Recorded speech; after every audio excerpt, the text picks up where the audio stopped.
Let's talk heartbreak. Hello everyone, I'm Sarah from Everyday Starlet. Welcome to my channel. I make videos to inspire you to be the star of your own life. I had some requests to talk about the concept of closure and heartbreak. Now from a masculine feminine perspective, the feminine, and that's the feminine in all of us, but especially in feminine cord beings, we long for fullness. We long for the fullness of love. We long to feel love. We also don't love endings to things. We want things to continue on, which is why many women tend to stay in relationships and latch on in relationships and don't let go even when relationships seem really bad. Because we don't like endings to things and because we want to feel that fullness. That's normal. It gets into wounding when the feminine really can't let go of really toxic situations, when she starts allowing herself to be harmed, or when she can't enforce boundaries in situations, things like that. That tends to be more feminine wounding. However, the feminine longing to stay in love, to stay in relationship, to hang on to the parts of love that are really important for her, the things that she really values, the things that warm her heart, that fill her heart, that's totally normal. The masculine, and that's the masculine in all of us, is going to desire freedom. So he's not going to want any constraints. He's going to want emptiness. The masculine is much more comfortable with death. He's much more comfortable with the stillness of an ending to things. He's very directional and wants to achieve a goal. So the masculine is usually has a much easier time ending things. The problem is that many masculine beings will walk away from something before it's really fully meant to end. Possibly out of fear, maybe because he feels a constraint or things like that. In general, the masculine, and that's the masculine in all of us, is going to tend to leave relationships maybe even too soon. The feminine, and that's the feminine in all of us, is going to want to stay in love, stay in a relationship for as long as they can possibly take it. Now, ideally, in most people, you want to be able to have that open-hearted feminine, to be able to keep love alive, to help love grow, to be able to stick around, to be able to commit to somebody. You also want to have that masculine ability to leave when something doesn't serve you. So having access to both of those things is really important. However, if you are a feminine cord being, you're probably going to hold on to love longer. And if you're a masculine cord being, you may walk away from love a little bit sooner. That's normal and it's natural. The only time it gets really dangerous is if you are, say, a masculine being who can't stay in a relationship. That's usually something you're going to want to heal, like if you keep going from person to person. If you are a feminine being and you can't leave a relationship when it's very clear that it's not a healthy situation for you, that's something you want to heal. And that's really true for anything. If you are a man and you are so connected to your wounded feminine that you can't leave a relationship when it has actually become abusive, then that's a problem. In the same way that as a woman, if you are constantly running away from relationships because you're so afraid of commitment, that can be a problem too. So those are things you want to heal, but in general, if you were a feminine cord being, you're probably going to long to stay, whereas a masculine cord being may be quick to run. I actually remember hearing somebody, I think it was on TikTok or something, talking about why is it that women seem to get over relationships so quickly, whereas men seem to hang on to and hold the memory and never fully get over women from their past. I don't necessarily think that that's exactly true, and I don't think that that's universal. That can happen, but it's not universal. I think one of the things that happens is many women who are feminine cord beings will stay in a relationship for as long as possible until they absolutely can't take it anymore. So when they do end the relationship, it's like they've had enough. They move on because they've kind of taken as much as they can, and then they know that the relationship had no more potential. Whereas I think if you're a masculine being and you tend to leave relationships a little too soon, you can kind of idealize that, well, what if I'd stayed longer? You kind of well, what if I'd given it another chance? So you kind of ruminate on that a little bit. I'm not saying that either of those is healthy. I think as a feminine being, you need to be able to end a relationship before it completely drains you. And I also think that you, as a masculine being, want to make sure that you are actually giving a relationship a full shot before you actually just up and leave. That's going to solve a lot of those problems. Is heartache still going to happen? Absolutely. is pain and difficult times and having a memory of somebody else in your life still gonna happen? Probably. That said, I think it's really important to learn to heal from your past relationships, learn from them, but not let them define you. I think also too, if you're somebody who needs a new relationship to distract you from the pain of your last relationship, that goes for men or women, and you never take the time to actually just be by yourself, you're doing yourself a disservice, and probably your future partner's a disservice, because I've never been the type to do that. I've always been the type to take a good amount of time, maybe even sometimes too much time, off of dating and off of being in a relationship once there's a breakup that happens, because I really want to get to know myself again. I want to really kind of figure out why I got into the last relationship that didn't work out, and just see what I can heal, what I can work on. That's actually what I've been doing since my divorce, and it's actually, I'm incredibly grateful for that time. There is an aspect to this that for men in general, and you know, most men are masculine cord beings, they tend to be able to detach emotionally from sexual activity easier. So they usually can move on a little bit quicker in that sense, whereas the feminine will tend to bond with people that she has, especially if she's had a very good intimate relationship with. The feminine also, because she longs to be filled, will always long for the last man who has filled her up the most. I know that sounds sexual, and it may be sexual. It doesn't have to be sexual.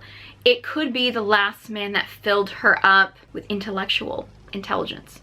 It may be the last man who filled her up with the most love. Maybe he was the most loving. It might be the last man who satisfied her the most sexually. It could be anything, right? It could just be, it wouldn't even necessarily have to be a romantic partner, but it could be the last man who was the most present with her, penetrated her the most just with his presence, with his gaze. She's going to long for that, because that's now the bar, right? Like, that's now where the bar is, and she wants to be filled up to at least that bar. And if she decides to, say, like, lower the bar or date someone who fills her up less, who maybe isn't as loving or isn't as penetrating with his gaze, or isn't as present with her, or isn't as spiritually evolved or intellectually evolved, like someone who isn't what she's now been used to, it's never going to satisfy her. She's going to be longing for someone who can fill her up as much, if not more. For the masculine, he's going to want to connect with a woman who is most in line with his passion and purpose, who is in the most support, who is somebody who will match up with what his greater purpose in life is. If he hasn't found his greater purpose in life, he's probably not going to commit to a woman. I mean, he doesn't necessarily have to have it all figured out, but he needs to at least be on that path. And if he's with a woman that he doesn't feel like aligns with that passion and purpose, he's probably going to get out. Because when the masculine desires freedom, for some men, they associate that with the freedom of like not having any responsibilities. However, what that freedom means is, if being with this woman makes him more free to go and live his passion and purpose, and that could even be as superficial as she's providing him with sex so he doesn't have to run around and look for sex somewhere else, so he can just get his sexual energy going and then go to work. And I would hope that a relationship wouldn't solely be based on that, but that can be a part of it. That's the woman he's going to choose and align with. So the feminine is looking to be filled, the masculine is looking for the woman that most aligns with his need for freedom, which again is not, I don't want people to associate that with like polyamory or something like that. That's not what it is. In fact, that kind of relationship may actually be constraining to him, because he may now feel like, okay, well, now I have to deal with multiple women. Now I have to go and deal with multiple personalities, going out and looking for people. And if he now has a woman at home who he loves and he gets all of his feminine energy needs met with, that's going to give him more freedom to live his passion and purpose, because he's not going to be out at bars, at nightclubs, looking for that in someone else. So that's an important note, that when the masculine craves freedom, it's not just the freedom to like do whatever he wants. Sometimes being with a partner actually makes the masculine more free, and that's the woman he's going to want to settle down with. If he hasn't actually figured out his passion and purpose yet, his relationships are probably not going to be as solid, because he's not going to have that figured out. So he's not going to actually know if the person he's partnered with can actually align with that, because he hasn't figured that out within himself. So he's much less likely to make that commitment to a woman, like an actual like marriage commitment, in order for that to happen. He may actually string her along for a while just to see how that works out if he's still figuring things out, but he's probably not going to commit until he actually finds a woman who really aligns with his passion and purpose. So if a relationship has to end, how do you deal with that? The pain of ending a relationship, losing a relationship, no matter whose idea it was, no matter who was the one that walked away, no matter who was the one that wanted to stay or anything like that, that pain can happen in men or women. And there are so many different ways to deal with heartbreak, but I want to give you a few tips that I have from my years of heartbreak that I can impart on you. And because all these situations are individual, take what you think resonates and leave the rest. Honestly, I really do think that one of the crucial ways to deal with a breakup is to feel it, to feel everything, which in men or women, masculine or feminine beings, is going to be your feminine energy. It's going to be letting yourself feel that pain. It's about letting yourself feel that. Now, you don't want to wallow. You don't want to sink into a depression. I think particularly masculine beings might be a little bit more susceptible to this because, let's face it, in general, most men are not as comfortable at fully expressing their emotions. Men don't necessarily always have the same access to friendships, relationships that they can actually go to turn to actually be able to talk these things out. However, I do want to encourage, if there are any men watching this, that if you are in a situation where you need to express those emotions, to go into a safe space, whether it be a men's group, whether it be, a trusted mentor, whether it be a therapist, a coach, something like that, and being able to work through those things. Because I do think that men are a little bit more susceptible to sinking into depression in these types of situations, especially nowadays. Women also need to be able to learn to express their emotions, and I don't want women to sink into depression either. I do think that both, nowadays especially, we have a culture that teaches people to kind of distract themselves, and very often with things like addictions and self-harm and those kind of things. I don't want to see people sink into that.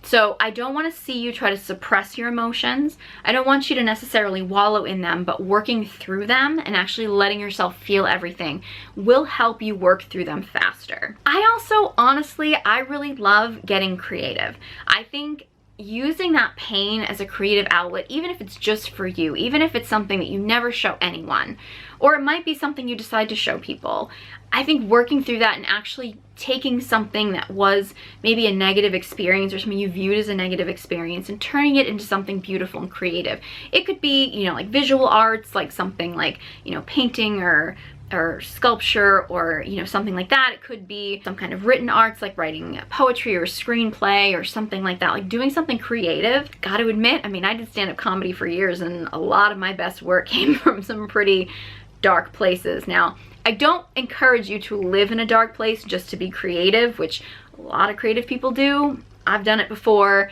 It's not the best way to live all the time. However, if you are going through those dark times, working through those things is really important. Also, like I mentioned before, having people you can talk to, people who you can communicate with, people who are going to be like an unbiased party, people who aren't going to judge or shame you for feeling those emotions, who are going to let you express them. Now, of course, you want to be careful that you don't end up making, say, like your best friend into your therapist. You don't want to put all of your pain and suffering on somebody else who, may not be able to have the capacity for that, which is why getting in touch with, group counseling, depending on what type of situation you're in, or working with a therapist, coach, something like that. I think that those things can be really important. I'm a big advocate of movement in some way, and I think your body will tell you how you want to move. I know when I was going through my divorce, I would just like put on really sad music and like run on the treadmill, just like run and sweat and cry, and it really did like move a lot of stuff through me. It just like helped work things out.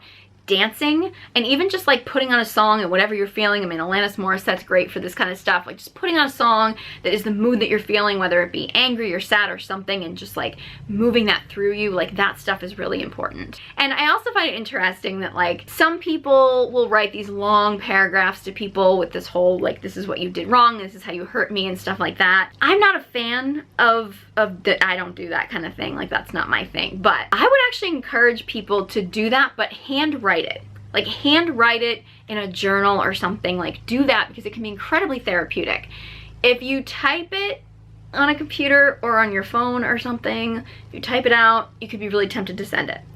And I don't really advise sending it because it probably will never actually be received the way that you want it to be. However, writing it out, journaling that out, because you can't then just copy and paste it and send it, I mean, unless you put it in the mail, I suppose, but don't do that. But like just handwriting it out in a journal can really help move those things through you. And those are all really great ways, because I think in general, closure is really important to get on your own. We really get caught up in this concept of needing closure from another person, when in reality, the closure usually has to come from within, even when the other person is present. And I actually have a situation, two situations actually, where I got closure in relationships with another person, and in reality it came from within. So I had two situations that were eerily similar, two separate exes at two different points in my life, where I attempted a friendship after a breakup. Disclaimer when I talk about this, because there were a few aspects to this that made it possible and made it work for me. And if you are not capable of following these strict rules,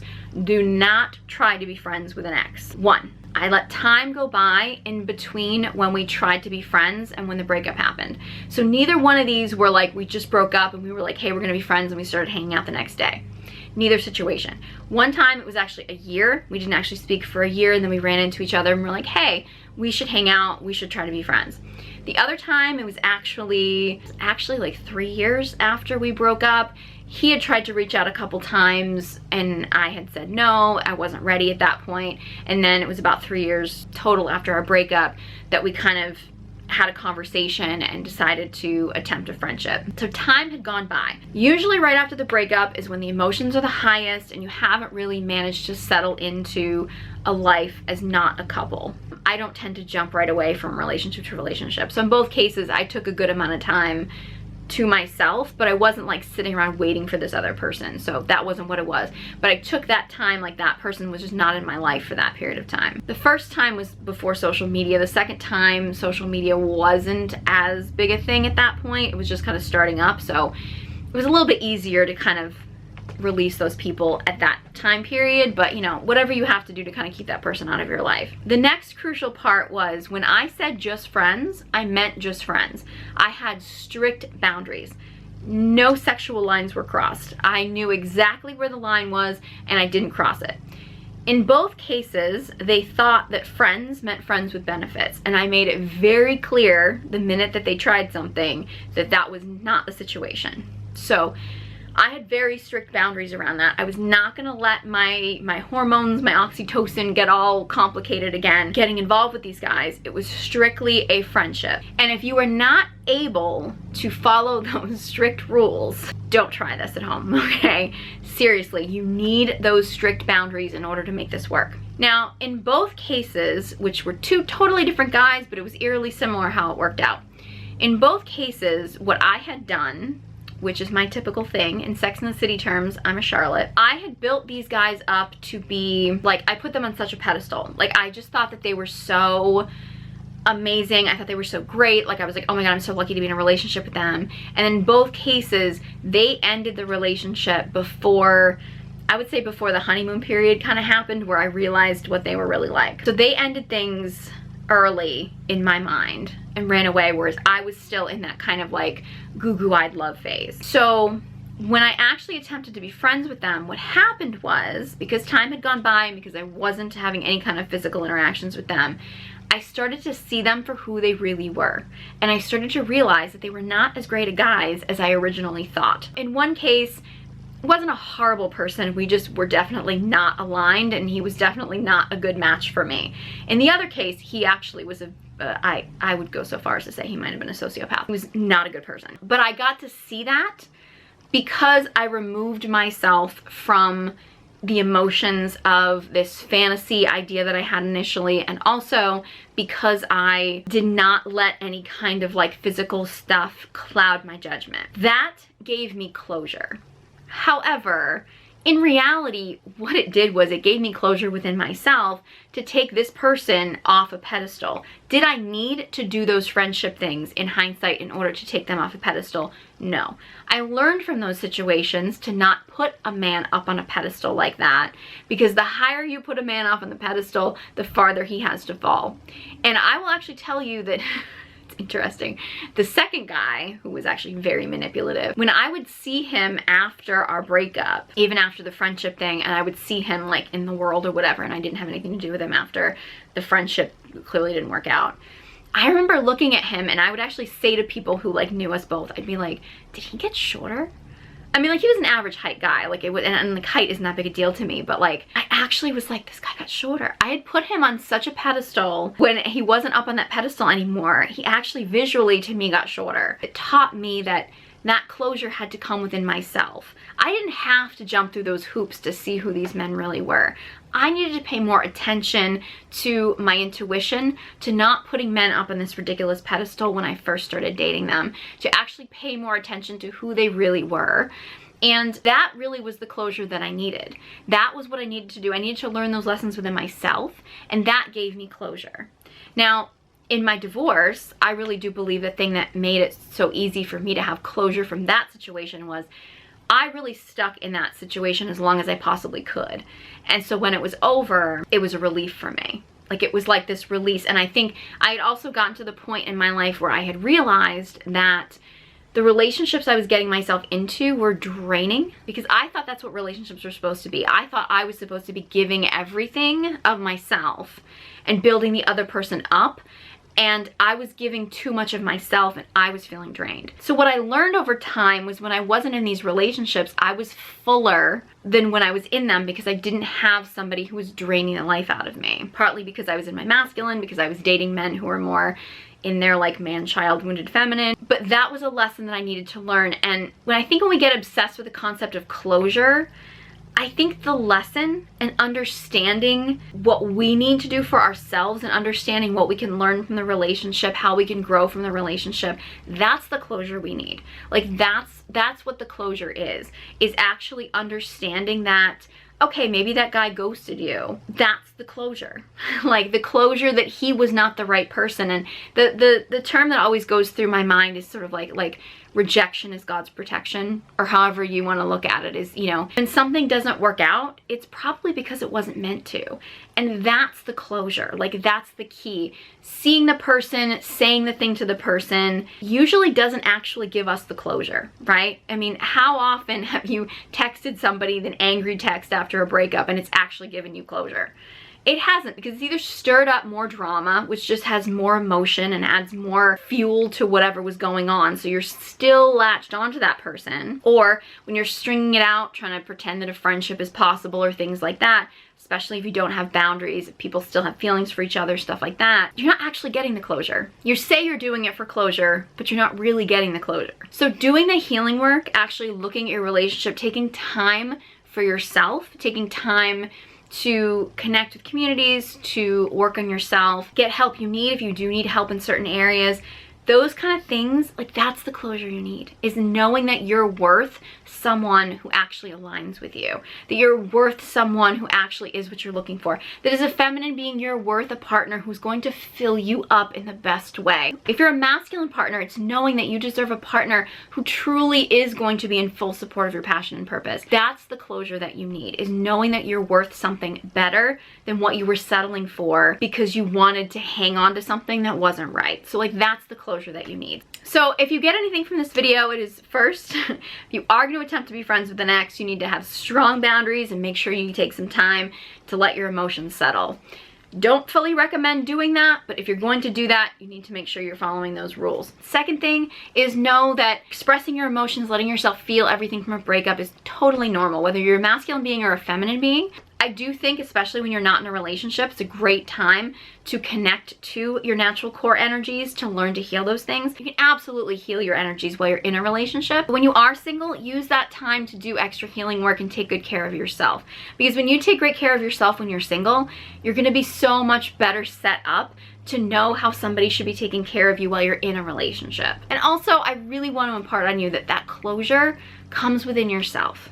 It's knowing your worth. It's knowing that you are worth more than what you settled for in a relationship that didn't work. Even if it was a great relationship, even if you have fond memories, and it's totally okay to love and accept the fond memories of a past relationship, and also acknowledging that it's not the right relationship for you. That closure can come with time.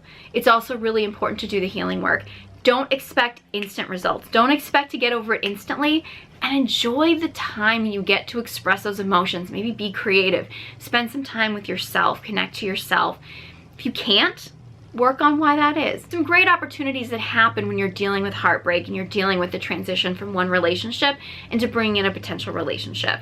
And I just wanted to give some of these notes. This was a requested topic. I hope this was helpful for some of you that may be going through this, or maybe you'll go through this in the future, although I hope that none of you ever have to go through a heartbreak again. If you enjoyed this video and found it helpful, please give it a big thumbs up and be sure you subscribe to my channel. If you are a feminine cord being and want to connect more with your feminine energy, I have some online courses.